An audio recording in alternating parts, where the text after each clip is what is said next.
Ketemu lagi dengan saya dengan topik Capital Budgeting atau Penganggaran Modal seri 1. Baik, sebelum kita masuk ke pengertian dari Capital Budgeting, kita harus tahu masing-masing item untuk mengartikan semuanya. Kapital adalah aktiva tetap yang digunakan dalam operasi perusahaan.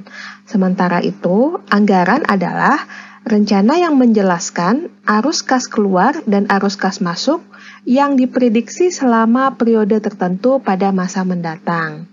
Jadi kalau kita gabungkan keduanya, capital budgeting atau penganggaran modal, berarti artinya itu keseluruhan proses dalam menganalisis proyek-proyek dan menentukan apakah proyek tersebut harus dimasukkan dalam anggaran modal.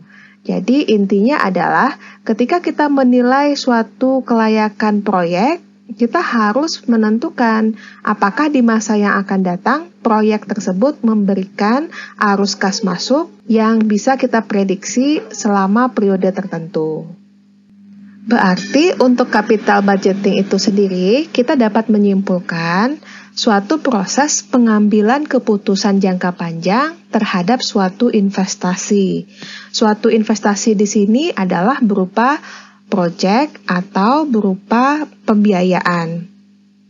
Nah, capital budgeting itu terdiri atas dua hal, yaitu pengambilan keputusan yang berhubungan dengan tujuan, yaitu investasi dalam aset jangka panjang, seperti properti, peralatan, atau pengembangan produk baru yang berhubungan dengan sumber daya, penelitian pasar, atau pembiayaan kembali utang jangka panjang.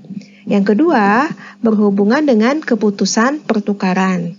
Contoh, pertukaran fasilitas lama dengan fasilitas baru. Misalnya kita memiliki aset tetap berupa mesin. Mesin ini sudah berumur 10 tahun dan kita akan mengganti dengan mesin baru. Nah, kita menilai kelayakan apakah pergantian mesin lama ke mesin baru ini bisa dilakukan untuk saat ini. Apakah dengan pergantian ini akan memberikan arus kas masuk di masa yang akan datang.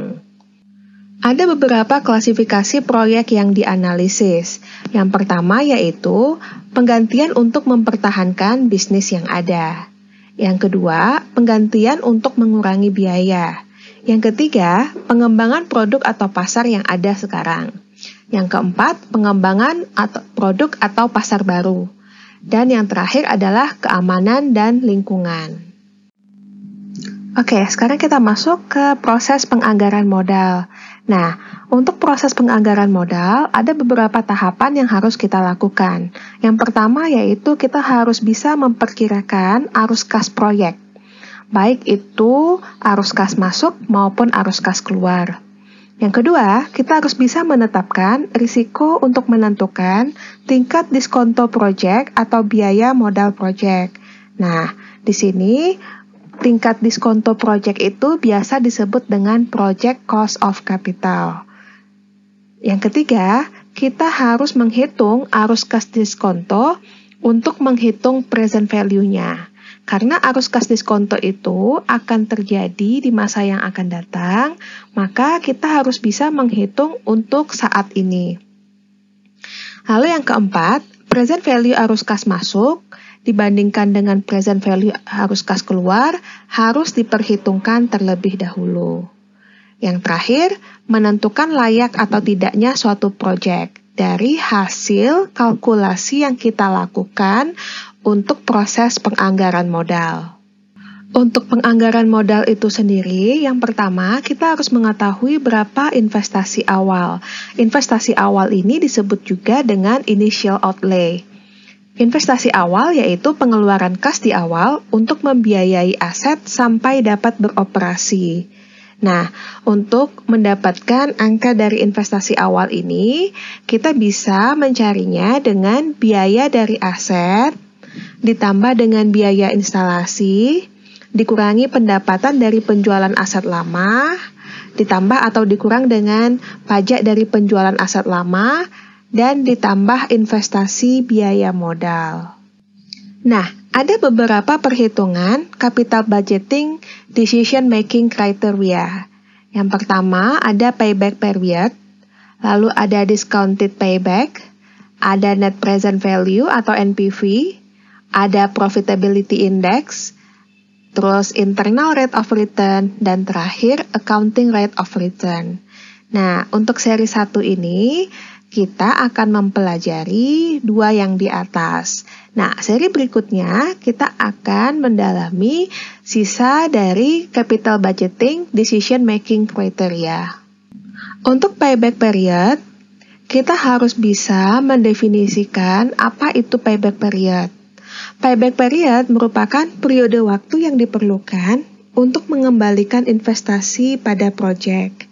Jadi misalnya ketika kita mengeluarkan investasi awal sebesar 100 juta, kita harus bisa memikirkan duit 100 juta yang kita keluarkan itu akan kembali dalam jangka waktu berapa tahun. Nah, kira-kira seperti itu ya. Nah, jadi payback period itu sama dengan menilai jumlah waktu yang dibutuhkan untuk mengembalikan investasi awal. Caranya adalah memilih investasi dengan payback period terendah. Karena risiko rendah, maka likuiditasnya tinggi. Ya, jadi ini contoh ketika kita mengeluarkan investasi awal sebesar 500, ya, sebesar 500 juta. Lalu untuk tahun pertama, tahun kedua, ketiga, sampai tahun ke-8, kita menerima sebesar 150 juta untuk setiap tahunnya.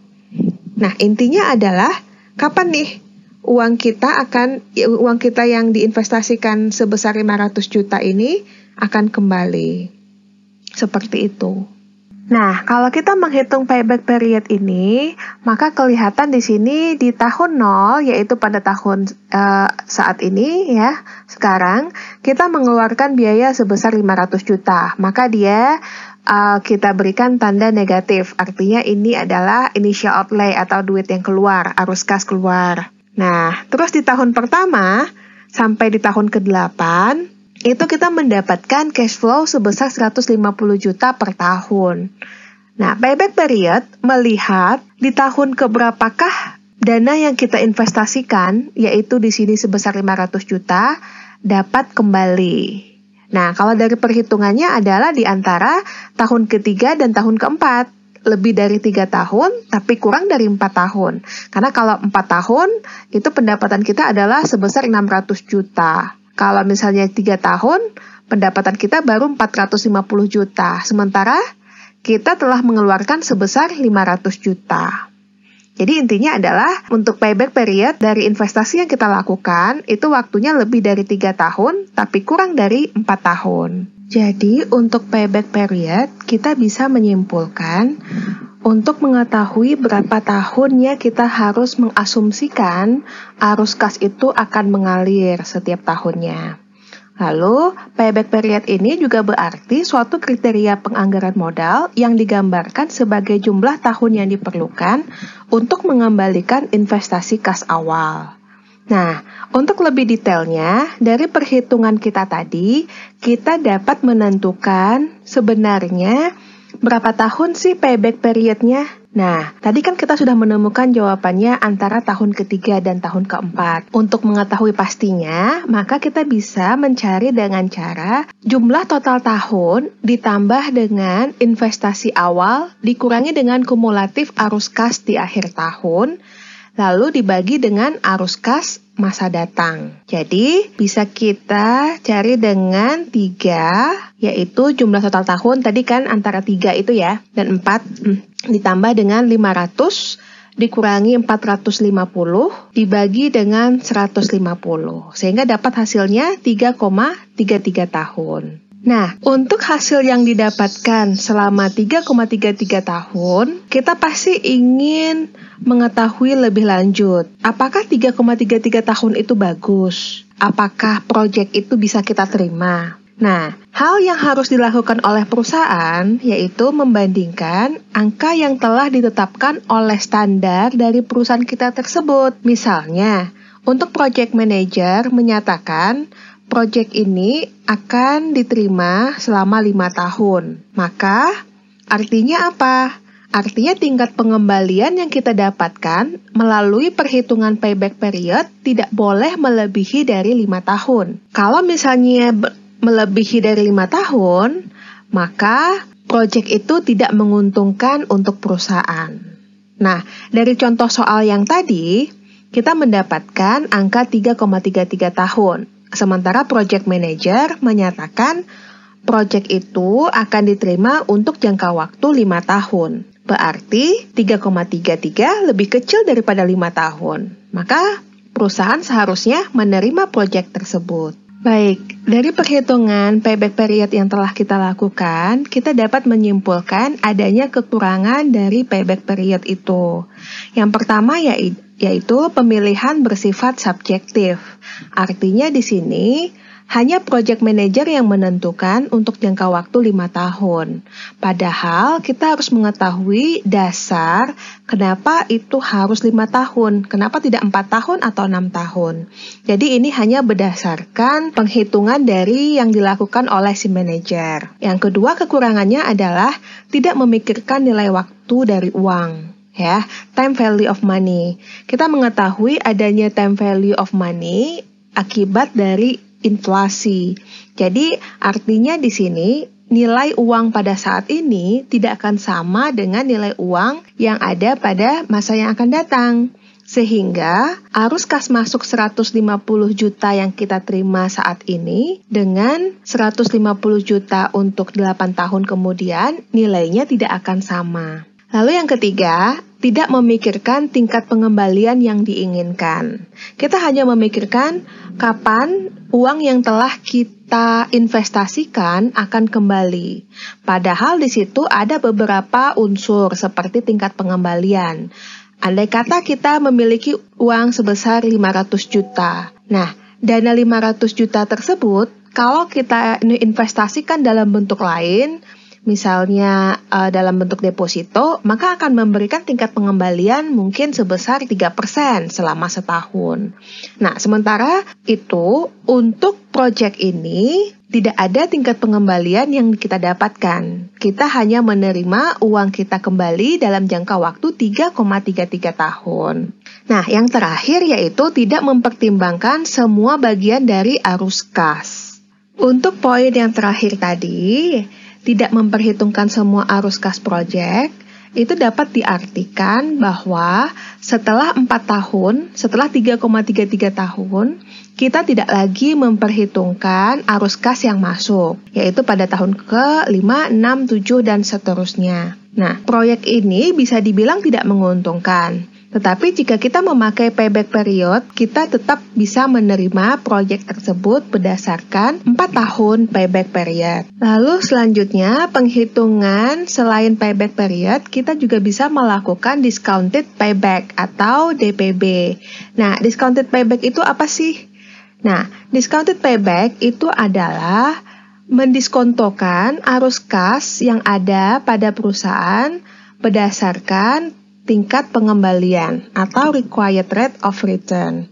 Nah, payback period itu dihitung menggunakan discounted net cash flow. Walaupun demikian, masih ada permasalahan yang nampak pada discounted payback ini. Salah satunya adalah keputusan masih bersifat subjektif dan masih tidak memperhitungkan semua arus kas yang masuk. Nah, ini adalah contoh dari discounted payback ya. Oke, kita lihat di sini investasi awal atau initial outlay yang kita lakukan sebesar 500 juta.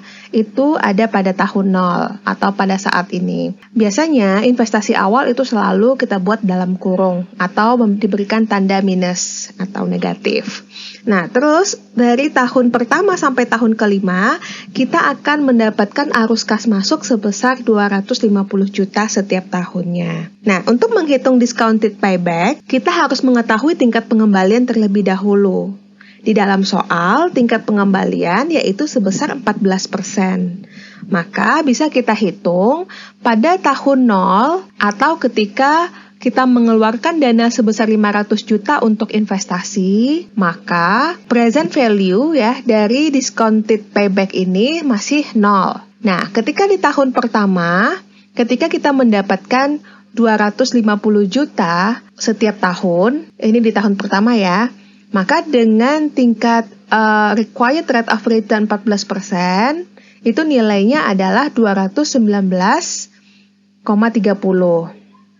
Nah, di tahun kedua, yaitu sebesar 192,37. Dan di tahun ketiga itu sebesar 168,74. Terus, kita bisa menghitung discounted payback dengan cara 2 ditambah 500 dikurangi 411,67 dibagi dengan 168,74.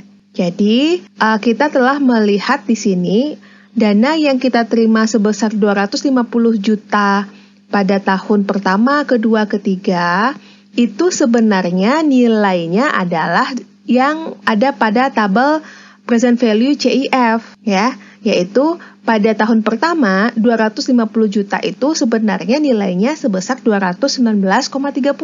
Di tahun kedua 250 juta ini nilainya 192,37. Dan di tahun ketiga, 250 juta ini nilainya adalah sebesar 168,74. Sehingga, untuk menghitung payback period berdasarkan rumus yang diberikan tadi, kita bisa menggunakan angka yang sebenarnya, yaitu angka yang telah kita diskontokan. Nah, jadi di antara tahun kedua dan ketiga, berarti 2 ditambah 500 yaitu initial outlay atau investasi awal dikurangi 411,67 yaitu dana yang telah kita dapatkan keseluruhan sampai tahun kedua dibagi dengan 168,74 yaitu arus kas yang masuk, nilai arus kas yang masuk yang sebenarnya pada tahun ketiga. Sehingga dapat hasilnya yaitu selama 2,52 tahun. Oke, demikian dulu penjelasan mengenai capital budgeting dengan topik discounted payback dan payback period. Untuk kriteria yang lain akan kita lanjutkan di series yang kedua. Bye-bye! Halo semua, kita ketemu lagi di pembelajaran capital budgeting untuk series 2. Baik, di pertemuan sebelumnya kita udah membahas tentang payback period dan discounted payback. Di pertemuan kali ini kita akan menambah pembelajaran kita dengan menghitung net present value atau NPV, profitability index, PI, internal rate of return, dan accounting rate of return. Nah, kesemua metode ini dapat membantu kita dalam pengambilan keputusan karena metode-metode ini telah menghitung semua arus kas yang masuk, lalu memperhitungkan nilai waktu dari uang, dan memperhitungkan tingkat pengembalian yang diinginkan. Kita masuk yang pertama yaitu NPV, yang artinya di sini total present value arus kas masuk tahunan dikurangi dengan investasi awal. Untuk investasi awal ini sama pengertiannya dengan dana yang kita keluarkan di tahun 0. Sementara itu, total present value arus kas masuk itu berarti penerimaan kas yang kita terima dimulai pada tahun pertama. Untuk rumusnya, NPV itu sama dengan sigma N T sama dengan 1, free cash flow di tahun T dibagi dengan 1 ditambah dengan tingkat pengembalian pangkat T dikurangi dengan initial outlay atau IO. Nah, NPV itu sama dengan present value dikurangi dengan initial outlay.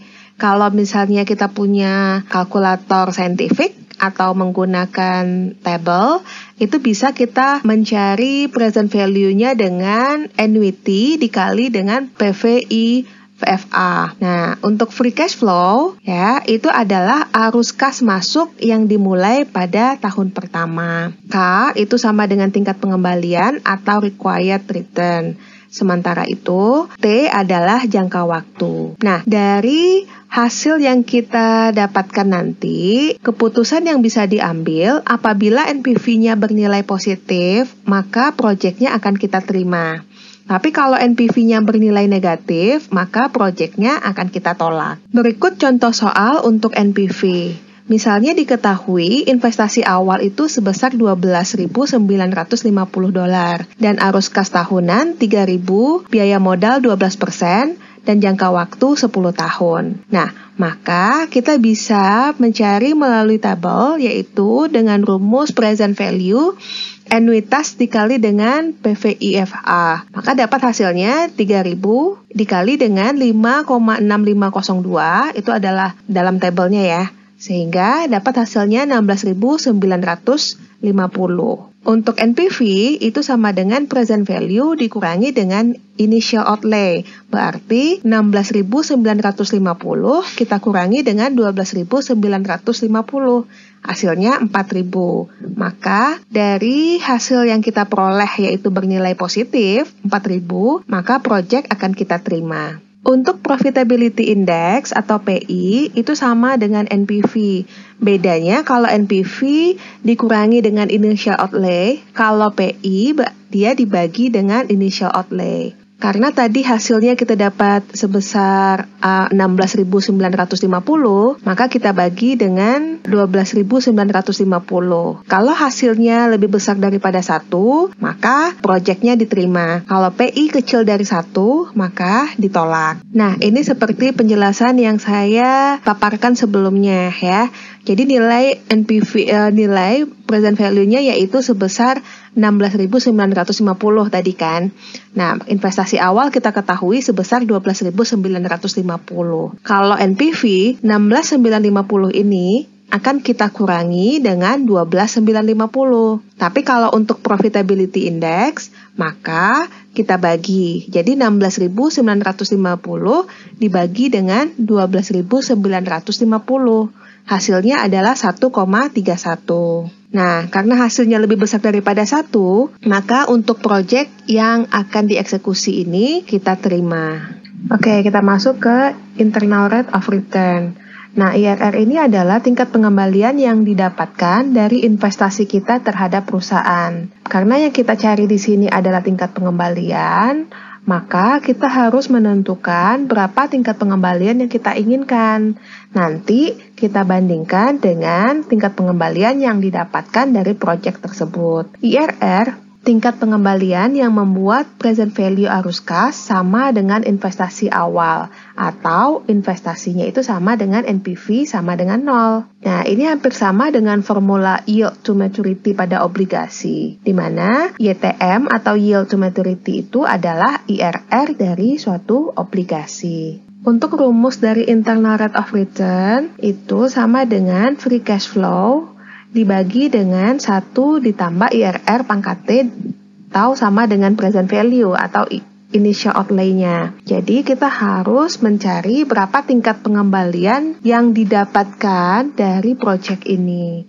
Nanti akan dibandingkan dengan berapa tingkat pengembalian yang kita inginkan. Kalau misalnya IRR-nya itu lebih besar daripada tingkat pengembalian yang kita inginkan, maka kita bisa menerima proyek tersebut. Tapi kalau lebih kecil, maka proyek tersebut harus ditolak. Untuk internal rate of return itu sangat baik digunakan dalam mengambil keputusan selama arus kas yang diterima bersifat konvensional. Artinya, pada tahun pertama, kedua, ketiga, dan seterusnya, arus kas yang kita terima nilainya positif. Nah, tapi kalau misalnya dalam beberapa tahun itu, arus kas itu ada yang negatif, maka IRR agak sulit untuk mengukurnya. Contohnya seperti garis di bawah ini ya, garis yang ada yaitu ketika di tahun 0, kita bisa melihat initial outlay-nya sebesar 500. Lalu di tahun pertama, arus kas masuknya sebesar 200. Di tahun kedua, 100. Nah, di tahun ketiga ternyata mengalami kerugian sehingga dibuat di dalam kurung sebesar 200. Di tahun keempat, 400 dan di tahun kelima, 300. Seperti itu. Karena untuk menentukan internal rate of return ini tidak mudah, maka kita perlu melakukan trial and error. Ya, yang perlu diingat konsepnya adalah IRR merupakan tingkat diskon yang membuat present value dari arus kas project sama dengan investasi awal NPV, yaitu sama dengan 0. Jadi kalau misalnya kita ingin menentukan berapa hasil dari IRR supaya NPV-nya 0, maka kita bisa melakukan prosedur trial and error seperti di tabel yang saya masukkan dalam slide ini. Kita bisa lihat di sini, kalau misalnya tingkat pengembalian itu 5%, maka berapakah NPV-nya? Kalau 10%, 20%, dan seterusnya, maka NPV juga akan ikut berubah. Nah, dari sini kita bisa menentukan sebenarnya proyek kita itu memiliki tingkat pengembalian yang lebih besar daripada yang kita inginkan atau tidak. Nah, ini tabel yang menggambarkan jika tingkat pengembalian kita lakukan dengan trial and error, maka hasilnya akan berbeda-beda sesuai dengan tingkat pengembalian yang kita masukkan. Jadi hasilnya itu baru bernilai sama dengan 0 sekitar 25%. Kalau misalnya di atas itu, maka hasilnya lebih besar daripada 0. Tapi kalau misalnya melebihi dari 33%, maka akan menjadi turun lagi NPV-nya, seperti itu. Berikut contoh dari internal rate of return ya, dan tahapan pengerjaannya. Misalnya kita mengetahui bahwa arus kas per tahun sebesar $3.000. Investasi awal itu $12.950. Jangka waktu 10 tahun dan biaya modal 12%. Maka kita bisa menyimpulkan I sama dengan PV, NPV sama dengan 0. Maka kita cari terlebih dahulu untuk present value-nya dengan menggunakan rumus annuity dikali dengan PV/IFA sehingga dapat hasilnya 4,317. 4,317 ini berada antara 18% sampai 20% di tabel angka yang kita dapatkan dari buku ataupun dari internet ya, karena itu bisa di googling saja. Di sini, kalau misalnya kita masukkan tingkat pengembaliannya 18%, maka nilainya adalah 4,494. Tapi kalau tingkat pengembaliannya 20%, nilainya turun menjadi 4,192. Sementara untuk menentukan PV itu sama dengan 0, ya, nilainya adalah 4,317. Maka perbedaan selisihnya dari 4,494 dengan 4,317 adalah 0,177 dan selisih 4,317 dengan 4,192 adalah 0,302. Nah, selisih ini bisa kita gunakan untuk menghitung internal rate of return atau IRR, yaitu 18% yang berada pada batas bawah ditambah dengan 0,177 selisih dengan 4,317 tadi, lalu dibagi dengan 0,302 yaitu selisih dari 4,317 dengan 4,192 dikali dengan 20% dikurangi dengan 18%. Sehingga dapat hasilnya yaitu 1,17. Kita tambahkan dengan 18% yang kita dapatkan sebelumnya. Jadi hasilnya adalah 19,17%.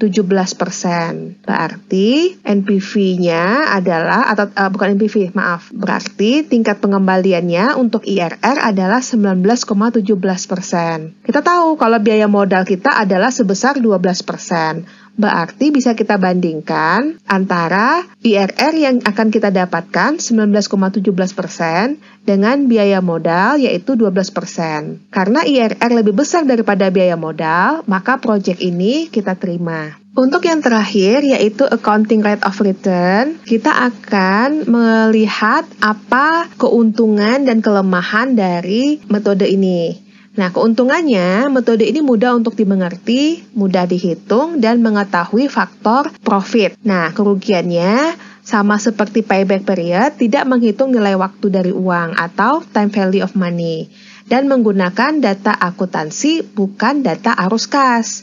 Nah, cara nyarinya itu yaitu net income dibagi dengan investasi. Untuk menentukan net income, itu bisa kita dapatkan dari arus kas per tahun dikurangi dengan biaya depresiasi. Jadi apa sih itu accounting rate of return? Accounting rate of return yaitu suatu metode yang menilai keuntungan dari kacamata sistem akuntansi konvensional yang berhubungan dengan investasi rata-rata, net income tahunan di masa yang akan datang, dan kebutuhan investasi. Nah, memilih investasi ini mempunyai tingkat pengembalian yang lebih tinggi. Contoh, jika investasi awal itu sebesar 6.500, arus kas per tahun 1.000, biaya depresiasi sebesar 325, Maka accounting rate of return dapat kita cari dengan menggunakan rumus net income dibagi dengan investasi, yaitu 1000 dikurangi dengan 325. Karena net income itu didapat dari arus kas per tahun dikurangi dengan depresiasi ya, lalu dibagi dengan investasi awal. Jadi accounting rate of return-nya sebesar 10,4%. Baik, kita udah selesai membahas tentang penganggaran modal atau capital budgeting. Ya, untuk kesimpulannya, capital budgeting ini kita gunakan sebagai salah satu bentuk penilaian apakah proyek itu layak diterima atau tidak. Nah, dari beberapa penilaian tersebut seperti payback period, discounted payback, profitability index, net present value, dan accounting rate of return. Nah, bisa dipilih salah satu atau bisa kita lakukan semuanya untuk benar-benar mengetahui apakah proyek ini memang layak diterima atau tidak. Sehingga dalam kegiatan bisnis, kita bisa menentukan untuk menetapkan langkah di masa yang akan datang. Apakah kita akan mengeksekusi atau memproduksi produk A, produk B, atau akan membeli suatu aset tetap A, aset tetap B, dan lain-lain. Demikian pembelajaran kita hari ini tentang capital budgeting. Kita ketemu lagi di pembelajaran yang lain. Bye-bye!